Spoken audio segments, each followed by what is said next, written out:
Hello good evening. ഇത് നമുക്ക് cover ചെയ്യാനുള്ള ടോപ്പിക് എന്ന് പറയുന്നത് കണ്ടൻറ് ക്രിയേഷനാണ്. How to create content using SEO rules അല്ലെങ്കിൽ മാർക്കറ്റിംഗ് ഫ്രെയിം വർക്ക്. അങ്ങനെ ഒരു സ്ട്രക്ചറിൽ നമ്മളൊരു കണ്ടൻറ് എങ്ങനെ ക്രിയേറ്റ് ചെയ്യും എന്നുള്ളതാണ് നമ്മൾ ഇന്ന് ഇവിടെ ക്ലാസ്സിൽ കവർ ചെയ്യുന്നത്. പക്ഷേ ഡിജിറ്റൽ മാർക്കറ്റിങ്ങിൻ്റെ വളരെ ഇമ്പോർട്ടൻ്റ് ആയിട്ടുള്ളൊരു ഒരു പാർട്ടാണ് കണ്ടൻറ് ക്രിയേഷൻ. നോർമലി നമ്മൾ കുറേ കണ്ടൻറ്റ്സ് ഒക്കെ ക്രിയേറ്റ് ചെയ്യും, ആർട്ടിക്കിൾസ് റൈറ്റ് ചെയ്യും. പക്ഷേ അതിനിങ്ങനെ ഒരു റൂള് ഡിജിറ്റൽ മാർക്കറ്റിംഗ് പ്രത്യേക ഒരു ഫ്രെയിം വർക്ക് അല്ലെങ്കിൽ ഒരു സ്ട്രക്ചറിലാണ് അത് ക്രിയേറ്റ് ചെയ്യുന്നത്. ഓക്കെ, ആ സ്ട്രക്ചർ എങ്ങനെയാണ് എന്നാണ് നമ്മൾ ഇന്നിവിടെ എക്സ്പ്ലെയിൻ ചെയ്യാൻ പോകുന്നത്. നെക്സ്റ്റ് നമ്മൾ ചെയ്യാനായിട്ടുള്ളത് നമ്മളിവിടെ നമ്മളുടെ എന്തിനെ കുറിച്ചാണ് എഴുതുന്നത് നമുക്കറിയണം. അതായത് ചൂസ് യുവർ ടോപ്പിക്. ഞാനിവിടെ പോയിൻ്റ് വൈസായിട്ട് ഞാൻ എക്സ്പ്ലെയിൻ ചെയ്ത് വെച്ചിട്ടുണ്ട്. ഞാനിതിൻ്റെ കണ്ടൻറ്റ്സ് എങ്ങനെ പ്രിപ്പയർ ചെയ്യണം അത് സ്റ്റെപ്പ് ബൈ സ്റ്റെപ്പായിട്ട് ഞാൻ നോട്ട് പ്രിപ്പയർ ചെയ്തിട്ടുണ്ട്. ഓക്കെ, ചൂസ് യുവർ ടോപ്പിക് എന്ന് പറഞ്ഞു കഴിഞ്ഞാൽ നമ്മൾ എന്തിനെ കുറിച്ചാണ് എഴുതുന്നതെന്ന് കറക്റ്റ് നമുക്കൊരു ഐഡിയ വേണം. നമ്മൾ ചിലപ്പോൾ ഏതെങ്കിലും ഒരു പ്രൊഡക്റ്റോ സർവീസിനെ കുറിച്ച് എഴുതുന്നുണ്ടാവും.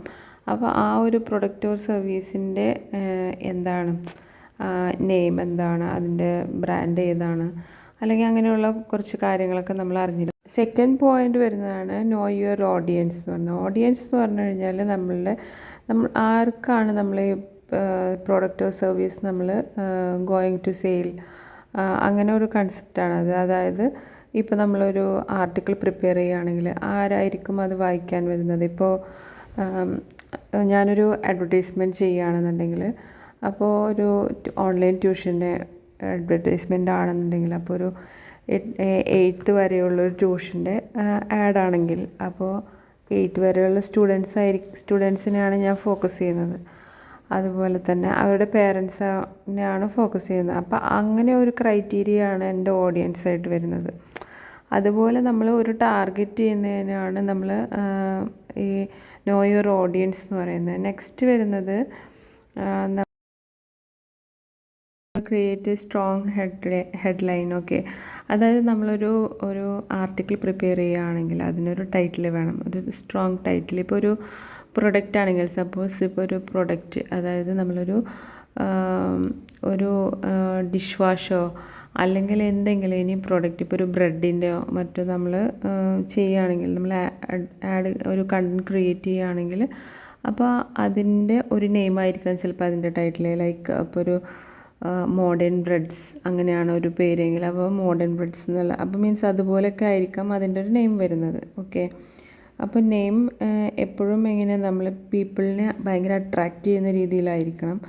അതുപോലെ വളരെ പ്രൊഫഷണൽ ടച്ചോട് കൂടിയിട്ടായിരിക്കണം നമ്മൾ ചെയ്യേണ്ടത്. അതിനാണ് പലപ്പോഴും AI യൂസ് ചെയ്ത് കണ്ടൻറ്റ് ചെയ്ത് നമ്മളതിനെ റീറൈറ്റ് ചെയ്യുക എന്നൊക്കെ പറയുന്നത്. പക്ഷേ നമുക്ക് നമ്മുടേതായ ഓൺ സ്കില്ല് ഉണ്ടായിരിക്കണം റൈറ്റ് ചെയ്യാനുള്ളത്. അതുപോലെ കുറച്ചധികം തന്നെ ഇമാജിനേഷൻ ഉണ്ടായിരിക്കണം. എന്നാലാണ് നമുക്കത് സക്സസ്ഫുള്ളായിട്ടൊരു കണ്ടൻറ് റൈറ്റ് ചെയ്യാൻ പറ്റുള്ളൂ. 4th പോയിന്റിൽ വരുന്നതാണ് ഹുക്ക് യുവർ റീഡേഴ്സ് എന്ന് പറയുന്നത്. അതായത് നമ്മൾ ഈ റീഡേഴ്സിനെ സ്റ്റിക്ക് ഓൺ ചെയ്യാനായിട്ട് നമ്മൾ എന്തെങ്കിലും ഒരു കോട്ടോ ക്വസ്റ്റ്യൻസോ അല്ലെങ്കിൽ എന്തെങ്കിലും ഒരു പോയിന്റ് വെച്ചിട്ട് സ്റ്റാർട്ട് ചെയ്യുന്നത്. അപ്പോൾ ടൈറ്റിൽ കഴിഞ്ഞ് പിന്നെ ഒരു റീഡറിന് ഒരു ഡിസ്ക്രിപ്ഷനോ മറ്റോ കൊടുക്കുന്നത്. നെക്സ്റ്റ് വരുന്നതാണ് 5th പോയിന്റിൽ വരുന്നത് ബോഡി ഓഫ് ആർട്ടിക്കിളാണ് വരുന്നത്. അതായത് ബോഡി ഓഫ് ആർട്ടിക്കിൾ എന്ന് പറഞ്ഞു കഴിഞ്ഞാൽ നമ്മൾ ആ കണ്ടൻറ്റിൻ്റെ ഒരു നെക്സ്റ്റ് സെക്ഷനാണ് പറയുന്നത്. അതായത് അതിൽ പാരഗ്രാഫ്സ് ഉണ്ടായിരിക്കാം, പോയിൻ്റ് വൈസായിട്ട് നമ്മൾ എക്സ്പ്ലെയിൻ ചെയ്തിട്ടുണ്ടാവും.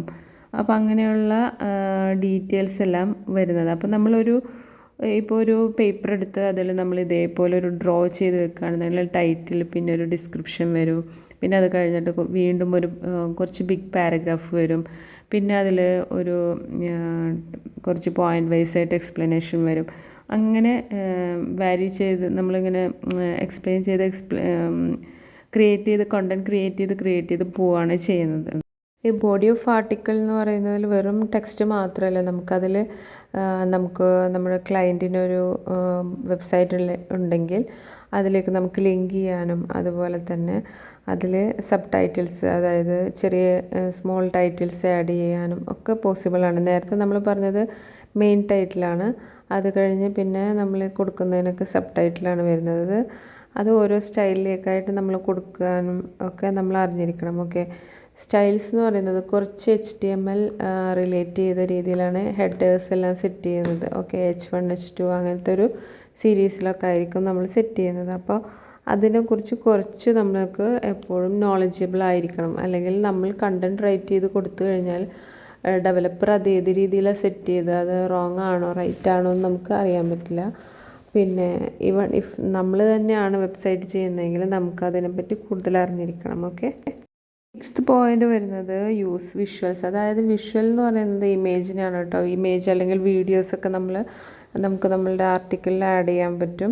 ഇമേജ് കസ്റ്റമൈസേഷനൊക്കെ ആയിട്ട് നമ്മൾ ഇതിൽ തന്നെ ചാനലിൽ ക്യാൻവ ട്യൂട്ടോറിയൽസ് അപ്ലോഡ് ചെയ്യുന്നുണ്ട്. അതെല്ലാവരും വാച്ച് ചെയ്യണം. ഞാനിപ്പോൾ ഇത് 10 പോയിൻറ്റ്സ് ആയിട്ടാണ് ഞാനിതിൽ എക്സ്പ്ലെയിൻ ചെയ്ത് വരുന്നത്. അപ്പോൾ അതിൽ ഓൾമോസ്റ്റ് നമ്മൾ 6 പോയിൻറ്റ്സ് കവർ ചെയ്തു. അപ്പോൾ അതിൽ ഇതുവരെ നമ്മൾ പറഞ്ഞു വന്നത് ഹെഡ്ലൈൻസ് കൊടുത്തു. പിന്നെ അതുപോലെ തന്നെ ബോഡി ഓഫ് ആർട്ടിക്കിൾസ് വന്നു. ബോഡി ഓഫ് ആർട്ടിക്കിൾസ് പ്രൊഡക്റ്റ് ആണോ സർവീസ് ആണോ ഏതാണെങ്കിലും അതിൻ്റെ കുറിച്ച് കൂടുതൽ ഇൻഫർമേഷൻ കാണിക്കുന്നത് നമ്മൾ ബോഡി ഓഫ് ആർട്ടിക്കിൾസിലായിരിക്കും.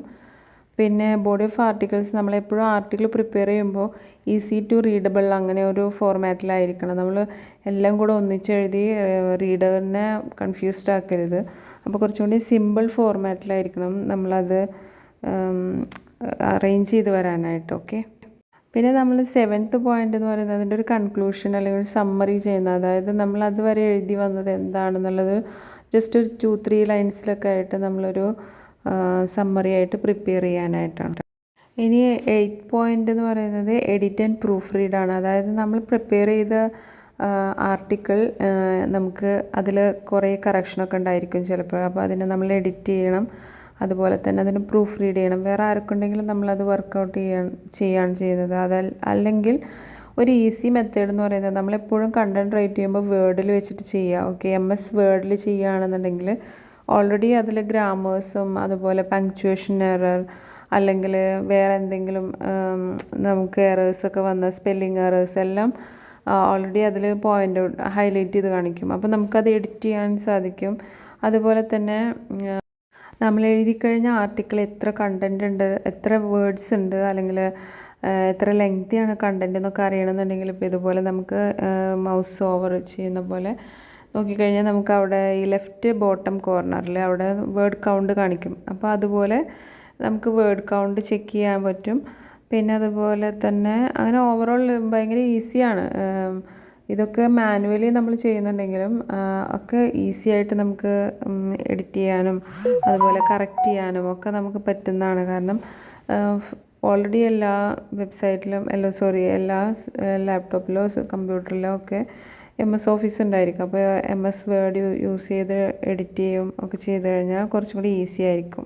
9th പോയിൻ്റായിട്ട് വരുന്നതാണ് ഓപ്റ്റിമൈസ് ഫോർ SEO. അതായത് ഓപ്റ്റിമൈസ് ഫോർ SEO എന്ന് പറയുന്നത് എൻ്റെ ഒരു അഭിപ്രായത്തിൽ ഇതിന് സെക്കൻഡ് പോയിൻ്റൊക്കെ ആക്കണം.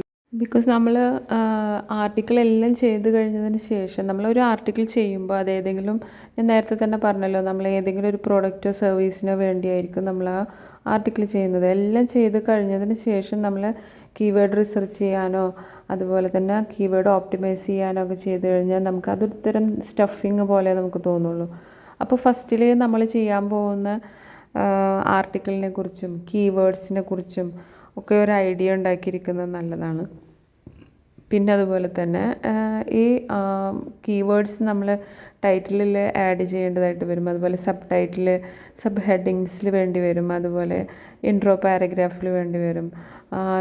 അതിൻ്റെ ബോഡി ഓഫ് ആർട്ടിക്കിൾസ് എന്ന് പറഞ്ഞല്ലോ, ആ ബോഡി ഓഫ് ആർട്ടിക്കിളിൻ്റെ ഉള്ളിൽ പാരഗ്രാഫിലും ഒക്കെ കണ്ടൻറ്റിലൊക്കെ നമ്മൾ ആഡ് ചെയ്യേണ്ടതായിട്ട് വരും. അപ്പോൾ അങ്ങനെ നമ്മൾ ആഡ് ചെയ്ത് വരണമെന്നും ഉണ്ടെങ്കിൽ ആദ്യമേ തന്നെ നമുക്ക് ആ കീവേഡ് അല്ലെങ്കിൽ SEO ഓപ്റ്റിമൈസേഷൻ്റെ ആ ഒരു സ്റ്റൈലിൽ വേണം നമ്മളത് ചെയ്തു വരാനായിട്ട്. നമ്മൾ ചെയ്ത് പകുതിയായതിനു ശേഷം അല്ലെങ്കിൽ ലാസ്റ്റ് എത്തിയിട്ട് വീണ്ടും ഓപ്റ്റിമൈസ് ചെയ്യുമ്പോൾ വെറുതെ കുറേ ടൈം പോകും. പിന്നെ നമ്മൾ ഒരുപാട് റീറൈറ്റിങ് വേണം. പക്ഷേ കുറേ നമ്മൾക്ക് കരിയർ ബ്രേക്കോ അല്ലെങ്കിൽ ഹൗസ് വൈഫായിട്ടുള്ളവരോ അല്ലെങ്കിൽ കുറച്ച് നാൾ ടച്ച് വിട്ടിട്ടൊക്കെ വരുന്നവർക്ക് പെട്ടെന്ന് ഇതെല്ലാം ഒരു ക്യാച്ചിങ് പ്രോബ്ലം ഉണ്ടായിരിക്കാം. അപ്പോൾ അതുകൊണ്ടൊക്കെയാണ് ഞാനത് ലാസ്റ്റ് പോയിന്റിലേക്ക് ഇട്ടത്. ലാസ്റ്റ് പോയിൻ്റായിട്ട് വരുന്നതാണ് പബ്ലിഷ് ആൻഡ് പ്രൊമോട്ട്. അതായത് നമ്മൾ ആർട്ടിക്കിൾ പ്രിപ്പയർ ചെയ്ത് കഴിഞ്ഞാൽ അത് കുറേ വെബ്സൈറ്റിൽ വേറെ ഏതെങ്കിലും സൈറ്റിലൊക്കെ നമ്മൾ പബ്ലിഷ് ചെയ്യേണ്ടതായിട്ട് വരും. അത് നമ്മൾ അതിന് വേണ്ടി റിസർച്ച് ചെയ്യണം, റിസർച്ച് ചെയ്തെടുക്കണം. PDF സബ്മിഷൻ, ഡോക്യുമെൻറ്റ് സബ്മിഷൻ, അതുപോലെ ആർട്ടിക്കിൾ സബ്മിഷൻ, ബ്ലോഗ് സബ്മിഷൻ, അങ്ങനെയൊക്കെ ആയിട്ട് ഒരുപാട് സൈറ്റ്സ് അവൈലബിൾ ആണ്. അപ്പോൾ നമ്മൾ ഏതാണ് ടാർഗറ്റ് നമ്മൾ കൺട്രി വരുന്നത്, അപ്പോൾ അതിനനുസരിച്ച് നമ്മൾ സെർച്ച് ചെയ്ത് ലിസ്റ്റ് ക്രിയേറ്റ് ചെയ്യണം. എന്നിട്ട് വേണം നമ്മളത് സബ്മിറ്റ് ചെയ്യാനായിട്ട്. അതുപോലെ തന്നെ സോഷ്യൽ മീഡിയ അക്കൗണ്ട്സിലൊക്കെ നമുക്ക് ഇപ്പോൾ ഫേസ്ബുക്ക് അങ്ങനെയൊക്കെ ആണെങ്കിലും ഏതിൽ വേണമെങ്കിലും ആർട്ടിക്കിൾസ് സബ്മിറ്റ് ചെയ്യാം. അപ്പോൾ ഈ പോസ്റ്റ് ചെയ്യുന്ന ആർട്ടിക്കിൾസൊക്കെ നമ്മളൊരു ചെയ്തു വരുന്തോറും നമ്മളുടെ ക്വാളിറ്റീസ് കൂട്ടിക്കൊണ്ടുവരണം. അതായത് നമുക്ക് പിന്നെ അതിൽ ഒരുപാട് ഇമ്പ്രൂവ്മെൻറ്റ്സ്, റൈറ്റിങ്ങിൽ നല്ല ഇമ്പ്രൂവ്മെൻറ്റ് കാണാൻ കഴിയും. ഓക്കെ, നെക്സ്റ്റ് അതിലൊരു പോയിൻ്റ് തന്നെ വരുന്നതാണ് പ്രൊമോഷൻ. അതായത് നമ്മൾ പബ്ലിഷ് ചെയ്ത് കഴിഞ്ഞാൽ നമ്മളുടെ ആർട്ടിക്കിൾ നമ്മളുടെ ഫ്രണ്ട്സ് റിലേറ്റീവ്സ് അല്ലെങ്കിൽ അങ്ങനെയുള്ള സോഷ്യൽ മീഡിയ അക്കൗണ്ട്സ് അതൊക്കെ വഴി നമുക്ക് പ്രൊമോട്ട് ചെയ്യാൻ പറ്റും. അപ്പോൾ അങ്ങനെ പ്രൊമോട്ട് ചെയ്യാൻ ലിങ്ക് ഷെയർ ചെയ്ത് കൊടുക്കുക. നമുക്ക് ഷെയറിങ് ലിങ്കിൻ്റെ ഓപ്ഷൻ വരും. അപ്പോൾ അതുവഴി ലിങ്ക് ഷെയർ ചെയ്ത് കൊടുക്കുകയാണ് ചെയ്യുന്നത്. അപ്പോൾ ഇങ്ങനെയാണ് നമ്മളുടെ ഒരു നോർമൽ ഒരു ആർട്ടിക്കിൾ പ്രിപ്പറേഷൻ്റെ ഒരു ഫ്രെയിം വർക്ക് വരുന്നത്. അതാണ് മാർക്കറ്റിംഗ് ഫ്രെയിം വർക്ക് എന്നുള്ള രീതിയിൽ സ്പെഷ്യൽ ഹൈലൈറ്റ് ചെയ്ത് ടൈറ്റിൽ തന്നെ നമ്മൾ കൊടുത്തത്. കാരണം നോർമൽ ടോപ്പിക്ക് നമുക്ക് ആർക്ക് വേണമെങ്കിലും റൈറ്റ് ചെയ്യാം, പക്ഷെ അതിന് ഒരു മാർക്കറ്റിംഗ് സ്റ്റൈലിലേക്ക് കൊണ്ടുവന്നു കഴിഞ്ഞാലാണ് SEOയിൽ അത് കൂടുതൽ ബെനിഫിറ്റ് ആവുന്നത്. ഇതുപോലുള്ള ക്ലാസ്സസൊക്കെ കേൾക്കാനായിട്ട് നിങ്ങൾക്ക് ചാനൽ സബ്സ്ക്രൈബ് ചെയ്യാം. പിന്നെ നിങ്ങളുടെ വാല്യുബിൾ കമൻറ്റ്സ് നിങ്ങൾക്ക് പോസ്റ്റ് ചെയ്യാം. അപ്പോൾ നെക്സ്റ്റ് വീഡിയോയിൽ നമുക്ക് കാണാം. Okay, thank